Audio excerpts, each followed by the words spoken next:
భగవంతుడికి భక్తుడికి మధ్య అనుసంధాన కర్తలుగా వ్యవహరిస్తూ ఉంటాయి దేవాలయాలు. అందుకే పండగలు, ప్రత్యేక రోజుల్లో ఆలయాలకు వెళ్లే వారి సంఖ్య చాలా ఎక్కువగానే ఉంటుంది. కొన్ని ఆలయాలు నిత్య కళ్యాణం, పచ్చ తోరణంలా విరాజిల్లుతుంటే మరికొన్ని ఆలయాలు ప్రత్యేక రోజుల్లో మాత్రమే రద్దీగా ఉంటాయి. కానీ ఇప్పుడు చెప్పబోయే గుడికి మాత్రం ఎప్పుడు ఏ భక్తుడు వెళ్ళలేడు. అసలు లోపల అడుగు పెట్టేందుకే భయపడతారు. ఒకవేళ పొరపాటున ఆ సాహసం చేసినా కూడా వెన్నులో వణుకు పుట్టక మానదు. అంతేకాదు, ఈ ఆలయాన్ని యమధర్మరాజు ఆలయం అని కూడా పిలుస్తూ ఉంటారు. మృతి చెందిన వారి పిండ ప్రదాన కార్యక్రమాలు కూడా ఈ ఆలయ ప్రాంగణంలో చేస్తూ ఉంటారు. వింటుంటే కాస్త వింతగా ఉండటమే కాకుండా ఎక్కడో తెలియని భయం మనలో స్టార్ట్ అవుతుంది కదూ. అయితే ఈ ఆలయానికి ఎందుకని ఎవ్వరూ వెళ్లరు? ఒకవేళ వెళితే ఏమవుతుంది? అసలు ఈ ఆలయం లోపల అడుగు పెట్టేందుకే భయపడతారు ఎందుకు? ఈ విషయాలన్నీ తెలియాలంటే ఈ వీడియోను చివరి వరకు పూర్తిగా చూడండి. ఇక వివరాల్లోకి వెళితే, ఈ ఆలయం హిమాచల్ ప్రదేశ్ రాష్ట్రంలో చంబాలోని బర్మోర్ అనే చిన్న పట్టణంలో ఉంది. మన దేశంలో హిమాచల్ ప్రదేశ్ ని దేవతల భూమి అని పిలుచుకుంటూ ఉంటాం. ఇక్కడ దేవతలు నివసిస్తారు అని నమ్ముతారు. ఎందుకంటే ఇక్కడ దేవతలు నివసిస్తారు అని అందరి నమ్మకం. హిమాచల్ ప్రదేశ్ లో వందలు కాదు వేల సంఖ్యల్లో దేవాలయాలు ఉన్నాయి. ఒక్కొక్క ఆలయానికి ఒక్కొక్క కథ ఉంటుంది. అలాంటిదే ఒక దేవాలయం చంబా జిల్లాలోని బర్మోర్లో ఉన్న యమధర్మరాజు ఆలయం. సాధారణంగా యమధర్మరాజు ఉన్న ఆలయానికి కూడా భక్తులు వెళుతారు.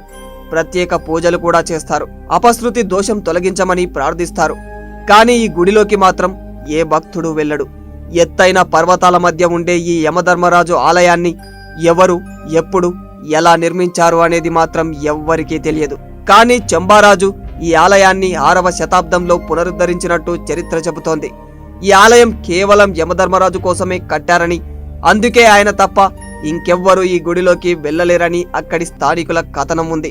పురాణాల ప్రకారం ఎప్పుడూ యమధర్మరాజు పక్కనే ఉండే చిత్రగుప్తుడికి కూడా ఈ ఆలయంలో ఓ ప్రత్యేకమైన గది ఉందట. మనుషుల పాపాల చిట్టాలను చిత్రగుప్తుడు ఈ గదిలో నుంచే రాస్తాడని, తప్పొప్పులన్నీ అక్కడే నిక్షిప్తమవుతాయని నమ్ముతూ ఉంటారు. ఈ ఆలయంలో బంగారం, వెండి, రాగి, ఇనుముతో చేసిన 4 రకాలైన ద్వారాలు ఉన్నాయి.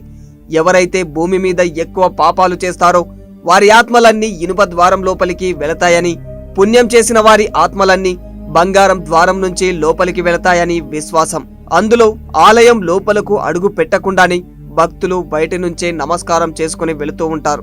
అంతేకాదు, భాయ్దూజ్ పండుగ రోజున ఇక్కడ భక్తుల రద్దీ ఎక్కువగానే ఉంటుంది. సోదర సోదరీమణుల ఈ పవిత్ర పండుగ భాయ్దూజ్ ప్రతి సంవత్సరం కార్తీక మాసం శుక్లపక్షం 2వ రోజు అత్యంత వైభవంగా జరుపుకుంటారు. ఇక్కడ ఇంకో వింతేమిటంటే పిండ ప్రదానాలు. మృతి చెందిన వారి పిండ ప్రదాన కార్యక్రమాలు ఆలయం ప్రాంగణంలోనే చేస్తూ ఉంటారు. దీనికి సమీపంలో ప్రవహించే నదిని వైతరిణి అని పిలుస్తారు. గరుడ పురాణం ప్రకారం యమధర్మరాజు ఆస్థానానికి సమీపంలో ఉన్న వైతరిణి నది గురించి ప్రస్తావన కూడా ఉంది. మొత్తానికి ఎవరైనా సరే ఆలయం వరకు మాత్రమే వెళతారు, కానీ లోపలకు అడుగు పెట్టరు. ఇదంతా నిజమని కొందరు, కల్పన అని మరికొందరు అంటూ ఉంటారు. ఏదేమైనా ఇదో అంతు చిక్కని మిస్టరీగానే మిగిలిపోయింది.